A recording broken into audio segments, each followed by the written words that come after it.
So I found this article by Midwestern Doctor. If you haven't followed Midwestern Doctor, you should, on Substack. Unbelievable, all the stuff. This person, I don't know if it's a guy or a girl, says dermatology's disastrous war against the sun, the forgotten side of skin health, and the necessity of sunlight by the Midwestern Doctor. Okay, you ready? Hold on to your, because here it comes. There's going to be several. I'm going to have to break this up into 3 different segments, which I will do on Monday. So I'm just going to do one segment today. Skin cancers are by far the most commonly diagnosed cancer in the United States. So to prevent them, the public is constantly told, avoid the sun. You've heard that, avoid the sun, right? Yeah. However, while the relatively benign skin cancers are caused by sun exposure, benign skin cancers, which is what this is caused by sun exposure. The ones responsible for most skin cancer deaths are due to the lack of sunlight. Why, lack of vitamin D or something? This is unfortunate because sunlight is arguably the most important nutrient for the human body, as avoiding it doubles one's rate of dying and significantly increases their risk of cancer. The exact opposite. Misha, is this not blowing your mind? I always thought it was like how Caucasian you are versus how, I thought it was like a sliding scale. Well, I'm telling you right here, Kurt, the important thing we need to focus on here is that, take Kurt away, is that avoiding it doubles one's rate of dying. Avoiding the sun doubles your rate of dying and significantly increases your risk of cancer. Yeah, I believe it because when I lived in New York, you live like a vampire. Yeah. And everybody has a deficiency. And now it's a common urban problem. That's right. Of a severe vitamin D deficiency. Well, like in the 1800s, it was rickets. Yeah, right. And it's like boat diseases and shit. So a strong case can be made that this dynamic was a result of the dermatology profession, with the help of a top PR firm, rebranding themselves to skin cancer fighters, something which allowed them to become one of the highest paying medical specialties in existence. This happened in the 80s. Yeah. They hired a Wall Street advertising firm.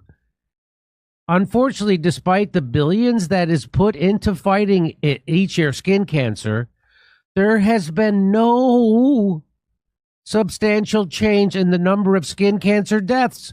None. No substantial change. So all the skin cancer awareness and all this and wear your sunblock. By the way, sunblock, a lot of the sunblock, toxic. Yeah, that's what they don't tell you that either. Not good. There's 2 different kinds of sunblock. There's the toxic, bad kind. So I'm going to try to go through this as fast as I can because there's a lot to cover. So because of how successful the war against sunlight has been, many people are unaware of its benefits. For example, sunlight is critical for mental health. This is most well appreciated with depression. For example, consider this study of Chinese operating room nurses, which found their mental health was significantly worse than the general population, and that this decline was correlated to their lack of sunlight exposure. Okay, so that's one. Number 2, a large epidemiological study found women with higher solar UVB exposure had only half the incidence of breast cancer as those with lower solar exposure, and that men with higher residential solar exposure had only half the incidence of fatal prostate cancer. A 50% reduction in either of these cancers greatly exceeds what any of the approaches we use to treat or prevent them have accomplished. The sun, for fighting cancer. 3, a 20-year prospective study evaluated 29,518 women in southern Sweden. I was just there. Oh, they're meatballs. Where, not kidding. Where women from each age bracket with no significant health issues were randomly selected, essentially making it one of the best possible epidemiologic studies that could be done. It found that women who were sun avoidant compared to those who had regular exposure to sunlight were 60% more likely to die. So if you avoid the sun, 60% more likely to die, being roughly 50% more likely to die than the moderate exposure group, and 130% more likely to die than the group with high sun exposure. You've been avoiding the sun, haven't you, Misha? Oh, okay. We just call her Meester. Rick Overton said machete. Okay. No, to be clear, there are very few interventions in medicine that do anything close to this, meaning the sun.